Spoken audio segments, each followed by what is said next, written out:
I am the Director of Communications of the National Hispanic Caucus of State Legislators. Welcome to our press conference, where we're going to discuss the recent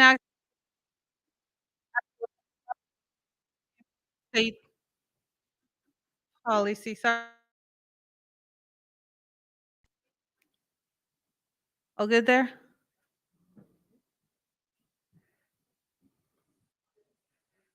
Awesome, thank you. Okay, as I was saying, we have a great lineup of speakers joining us today. Before we get started, I want to send a reminder for everyone in person and online. The National Hispanic Caucus of State Legislators is a 501c3 organization, so let's please keep the questions C3. And we're going to get started with remarks from Angela Romero. She's the president of the National Hispanic Caucus of State Legislators and the Utah House Minority Leader. Representative Romero. Thank you, Gabby. And first, I want to thank our staff that is here for National Hispanic Caucus for putting this together. And I also want to thank our Arizona delegation for hosting us here today. As Gabby mentioned, my name is Angela Romero, and I am the minority leader of the House Democrats in Utah. And I also serve as the president of the National Hispanic Caucus of State Legislators. This year, we have seen an important increase in toxic rhetoric around immigration, especially around undocumented immigrants and asylee seekers. These conversations are often just about scapegoating people and dehumanizing them for public political gain. It's unfortunate I see a lack of willingness to work to fix our immigration system for this political gain. Degrading people who come to this country for an opportunity and safe haven doesn't change the fact that we need to work for better policies and comprehensive immigration reform. And we've been asking for comprehensive immigration reform for years now, as long as I've been a member of the National Hispanic Caucus of State Legislators, which has been 12 years, and it still hasn't happened. Failing to consider bipartisan legislation that would have materialized increasing the Department of Homeland Security's capacity to keep us safe, keep families together, and process asylee seekers. If we can't do that, we're not going to fix anything. Immigrants are key to the fabric of our nation. They keep food on our tables, and many people that are standing here with me are some are new citizens. Many of our families have mixed status, and so this is why it's so important to us. Also, when we look at inflation, it is low because of our workers, and they contribute to our economy, making our community more diverse and making us stronger. Burying our heads in the sand and not recognizing this is setting us up for failure as a country. The National Hispanic Caucus of State Legislators was proud to co-sponsor a petition to President Biden to grant work permits to undocumented spouses of citizens that have long contributed to our communities and to expand pathways to protections for DACA recipients. And this really hits home for me. In Utah, I represent the most diverse district in Utah. A lot of times when people think about Utah, they don't think about communities of color, they don't think about Latinos, but I'm second, third generation. And many of the kids, many of the families I represent are mixed status. My district is 50% Latino. I'm the only district that has people of color as the majority. And so this is not just about California, Arizona, this is about our country. And so that's why we're here today. We are very happy to see that the administration is action granting that. And we see and recognize the White House making this crucial step to protect some of our members in our community. Today, we'll hear more about the impact of good policies like that and how it contrasts with harmful policies against immigrants and Latino communities we have seen unfold at the state level. And I really want to emphasize this. We're seeing this unfold at the state level. Utah was one of the first states to pass in-state tuition. We were one of the first states to pass the driver's privilege card.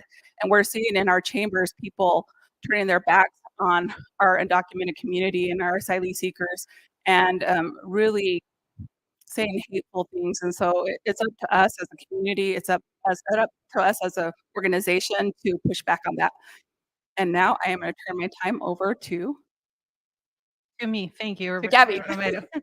I want to introduce our second speaker, Mr. John Graham. Mr. Graham is a board member of the American Business Immigration Coalition Action, and he is also the CEO of Sunbelt Holdings. Thank you for having me today and for being able to be with this esteemed group. My name is John Graham, and I'm the CEO of Sunbelt Holdings and a member of the ABIC Action. Sunbelt Holdings has been a leader in real estate development, management, and investment throughout the Southwest since 1979. Just over 14 months ago, ABIC Action kicked off the Here to Work campaign with the goal of urging President Biden's administrative relief after Congress once again failed to pass bipartisan solutions. Now, as a longtime leader in Arizona business community, I want to really commend President Biden for the actions he took recently to grant work permits to spouses of U.S. citizens and dreamers. I also want to thank our partners at the National Hispanic Caucus of State Legislators for the tremendous contributions that they made to this effort. This common sense, compassionate action is economically crucial and morally right. It stands in stark contrast to the promises we've been hearing about mass deportations and to state-level bills here in Arizona as well as around the country that will be both incredibly cruel and catastrophic for our economy. Mass deportations and policies like Prop 314 and similar bills around the country would increase already rising inflation, worsen our crushing labor shortage across every sector, tear families, and threaten public safety by creating a climate of fear for workers and the communities. Many immigrants have been barred from fully contributing to our economy while putting their uh, own lives on the line in care for Arizonans as healthcare workers, home health aides, personal care aides. While many of us worked from home during the pandemic, these essential workers served us by cleaning buildings, providing transportation, working in grocery stores, and caring for our children. President Biden's action has given families across Arizona the reason for hope that they will be able to be with their loved ones safely and securely.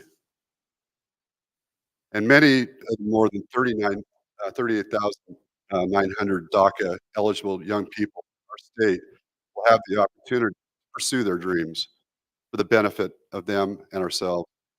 Common sense solutions like ones the president just chartered are the direction we need to go.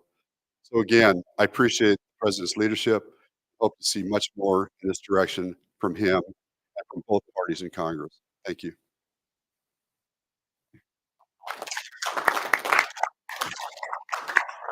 We're now going to hear from Everett Sanchez and Rosalena Sanchez from members of American Families United. Thank you, everyone. Thank you for this opportunity to speak up for my 5 daughters, my wife, and more than 32,000 families in Arizona. My name is Everett Sanchez. I'm a U.S. citizen living here in Phoenix, Arizona. I run a nonprofit organization, own a small business. I'm a consultant for small businesses through other nonprofits. I host a radio show. I'm a wish granter for Make-A-Wish. I advocate every day for respect for children. I used to be on the board for American Cancer Society, Latinos contra el Cáncer, and we are proud to be one of many families of American Families United. I'm married to Rosa Elena Sanchez, who is an incredible person. She's a caring mother to our daughters and a business owner who provides employment opportunities. Thanks to President Biden's recent decision that will grant work permits for spouses of U.S. citizens, Rosa and I finally have hope that our family's long struggle and that of many mixed families might end soon. Mr. President, thank you for supporting so many families across the country. There are over 1.1 million American citizens waiting for the previous action to be the most inclusive possible. Elena came here when she was 11 years old, just a child. Due to bad advice, she returned to Mexico and tried to adjust her status and face an attempted kidnapping. When she came back to the US, where she grew up, she was arrested and spent a month in an immigration facility. Many things happened after that. In September 2023, after she had to run her business, her family business, to keep the legacy due to her brother having bone cancer. He had to go to Mexico for treatment. She took over the business. September 2023, a fire burned the carpentry. Her family business was lost. Everything was lost. But she remembered when she was inside those four walls, inside that immigration facility. And she said, nothing is lost until you give up. She didn't give up, and she's been trying for years to adjust her immigration status. Even though she has a DACA and I'm a US citizen, she hasn't been allowed to. Like any husband, I need my wife with me for our daughter's future. One of our daughters is a cancer survivor, needing regular checkups.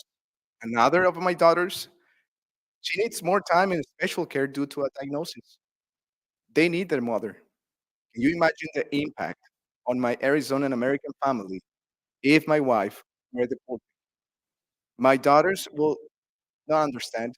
They still do not understand why the government is taking so long, they say, to help their mother, and neither do I. President Biden's President Biden's actions show real leadership. You have to be strong and be a leader in order to do that. What you did for our family and for many families. My family and 32,000 others in Arizona potentially impacted by his action has been desperate, worried, and exhausted for many times. Now we have hope. We are grateful and urge the president to implement this order swiftly, generously, and inclusively so it reaches and protects the families it is intended to. For your time, thank you very much. Thank you. I now want to introduce Representative Luis Reese from Kansas. He is the National Hispanic Caucus of State Legislators Immigration Task Force Chair. Thank you, Gabby, and thank you, everybody, for being here, and my esteemed colleagues from around the country. Thank you for being here to support this initiative to circumvent some of the bad legislation we've seen going around the country. Good afternoon. My name is Luis Ruiz. I'm state representative for the great state of Kansas, and I chair the Immigration Task Force in the Hispanic Caucus of State Legislators. Today, I want to bring your attention a few anti-immigrant bills we have seen at the state level the past year. In Texas, we saw how SB 4 was signed by Governor Abbott last December. What this law does is unconstitutional and does not benefit our national security. If anything, it'll do the exact opposite. Laws like SB 4 are detrimental to community safety because they erode community trust in the police, put families at risk of detention based on racial profiling or arbitrary suspicions, and will stress and stretch the resources of local government across the state. In Oklahoma, we had House Bill 4156 that says non-citizens commit an impermissible occupation when they enter the state without having permission to be in the U.S. and gives law enforcement authority to arrest and jail them. That's a copycat of Texas SB 4, and the effect on communities is the same. It'll build distrust with our law enforcement. It'll subject our gente to racial profiling and will waste state resources.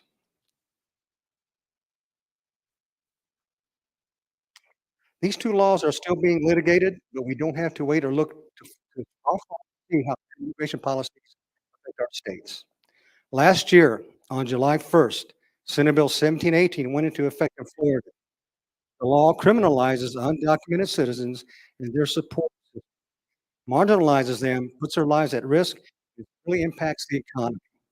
We've seen how the chilling effect of this bill has impacted the hospitality and agricultural industry in Florida, as well as construction in particular, and in particular roofing. It has left critical chain supply positions open and has increased costs and created an exodus of families out of Florida. What these bills and law all have in common is the damage they do to our states, our communities, and our economies. We need to keep promoting and advancing comprehensive, realistic immigration policies that benefit our country, not ones that hurt at the expense of our familias. And in Kansas, we're we've had some people trying to mimic this legislation coming from this other states. Thankfully, even with help from across the aisle, we've been able to circumvent these and kill some of the punitive bills. And lastly, there's HCR 2060, Proposition 314 here in Arizona. Senator Flavio Bravo will talk more about it. Thank you. Thank you, Representative. I'll now give the podium to Senator Flavio Bravo, NHCSL's West Region Chair. Thank you, and I'm grateful to be joined by members of the Arizona State Senate, some of my colleagues here. The Arizona State Legislature has been a battlefield for anti-immigration laws for decades, and this session was one of the most extreme since the days of Senate Bill 1070. We started the fight against anti-immigration legislation this session with 3 bills, which similarly to what you just heard, were an exact copycat of the Texas Senate Bill 4. In early March, Governor Hobbs vetoed the first of 3 bills, and still Senate leadership decided to keep moving the other 2. When the anti-immigration measures were put on the agenda for the Senate Military Affairs, Public Safety, and Border Security Committee, my colleagues and I decided to stage a walkout to let it be known that we would not sit by as this broken legislation would be passed. Those bills never made it to the floor. Instead, the decision was made to take this harmful legislation to the voters. HCR 2060, now Prop 314, continues the false narrative that there's an invasion at Arizona's southern border by mixing language from SB 4 with language about E-Verify and the transfer and sale of non-American fentanyl. This language is meant to be demoralizing and allow for unconstitutional and even cruel treatment of these immigrants and their children who may be seeking humanitarian parole through their entry into the U.S. It is clear to me that there are legislators that are posturing. They are not interested in passing meaningful legislation that truly addresses issues at the border and instead are pushing divisive rhetoric that is meant to create fear and boast of their own political careers. Immigrants are tired of being used as pawns in a political game. This should not be a partisan issue. It is time to stop flooding the legislative calendar with anti-immigration legislation around the country and to start working together to find solutions. Let me repeat this again. There is no invasion at the border, but there have been more asylum seekers and other immigrants coming, which requires thoughtful planning and preparation, logistics, and resources. Using the situation at our border as a tool to fuel hate does not solve the issues that we're seeing at the border, nor does it address the millions of migrants who have lived in the U.S. for the better part of their lives in fear of deportation. These individuals are not poisoning the blood of our country. They are coming to seek safety and a chance for their children to live a better life. And sure, the recent arrivals need our help now, but soon they will be like other longtime immigrants, valuable members of our communities, people that everyone interacts with daily. They cook our food, they deliver our shopping, they build our homes, they study and become professionals. They own and run the small businesses that make America the land of opportunity. And many of them fall in love and marry American citizens and have American kids. They are American because they want to be American. They choose it, they work for it, and that's worth something. President Biden understood all of this when he decided to give long-time undocumented spouses, as you just heard, of Americans a pathway to citizenship. It was the right thing to do. It was the American thing to do. I hope this fight ignites the same passion in young people that Senate Bill 1070 did a decade ago. A passion that was the catalyst for the creation of influential grassroots coalitions, progressive activist groups, and the political engagement of myself and many of my peers. Arizona's political landscape is changing, and I encourage everyone in Arizona to educate themselves on these important topics, demand the specifics, not fear-mongering, and vote. Thank you. Thank you, Senator Bravo. And our last speaker is Angel Palazuelos.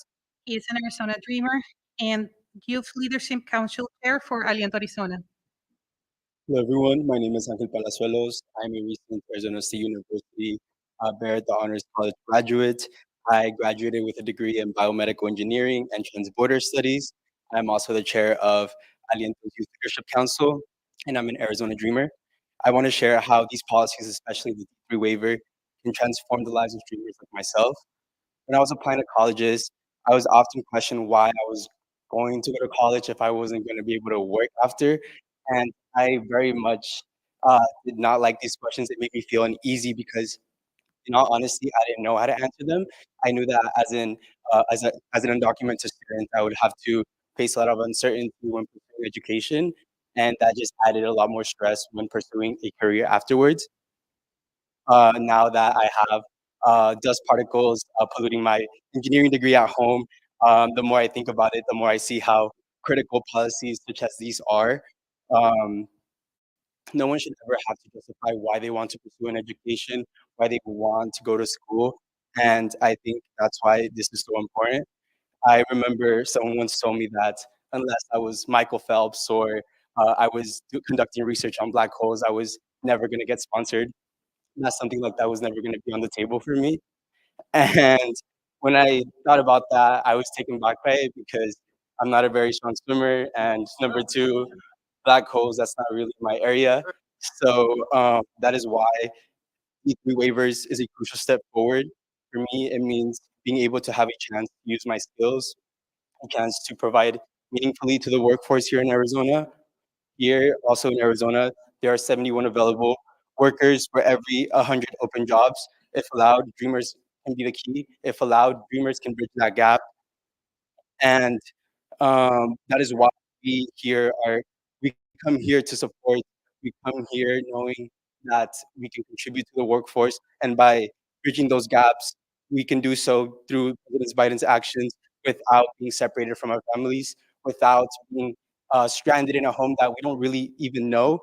Meanwhile, policies like Prop 314, they only serve to divide families, they only serve to devastate local economies, and that is why we must stand against them to protect our communities. We need to protect our talents here in our states and strengthen our economy along the way. There's no doubt that this is a good step forward. We must also have to acknowledge that there's a lot more work that needs to be done. But with policies such as these, there is hope that we can create a future where everyone has an opportunity to thrive. And I think that's very exciting. Thank you very much.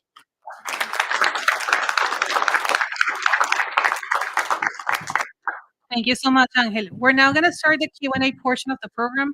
As a reminder, keep it C3 for NHCSL legislator.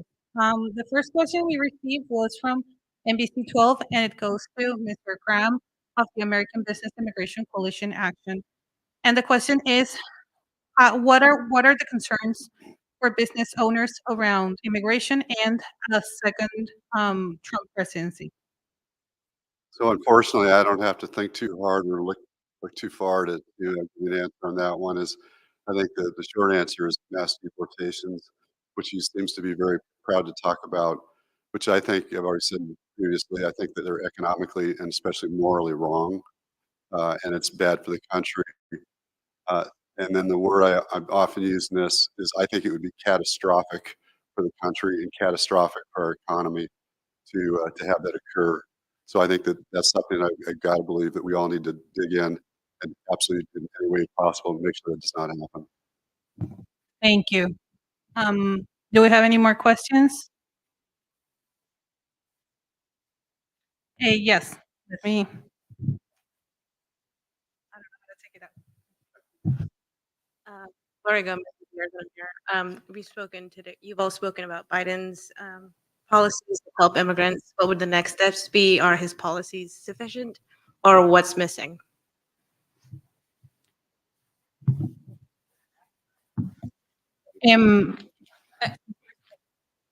Senator Bravo? Yes, please. So you're saying after President Biden's executive actions, what would be the following? We know that we haven't had meaningful immigration reform since 1986, and so there are generations of people waiting. We've had executive action, but we do need a long-term fix at the congressional level, and it seems like there's more gridlock than ever. But the power is in the hands of the people this year during an election year to vet their candidates, vet these legislative ballot referrals. Here in Arizona, we expect our ballot to be at least 3 pages long. And we want to make sure that everybody knows exactly what they're voting for. But ultimately, it's the federal congressional delegation that we elect that has this within their hands. Thank you very much, Senator Bravo. Since we're not getting any online questions, I want to thank all of our speakers for being here today.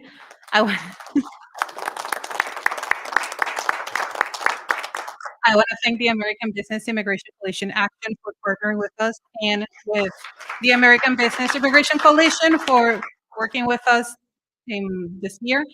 And I want to thank all of NHCSL's Executive Committee for standing with our speakers today for such a crucial and important issue for all of our communities nationwide. Thank you. And thank you for everyone who joined online.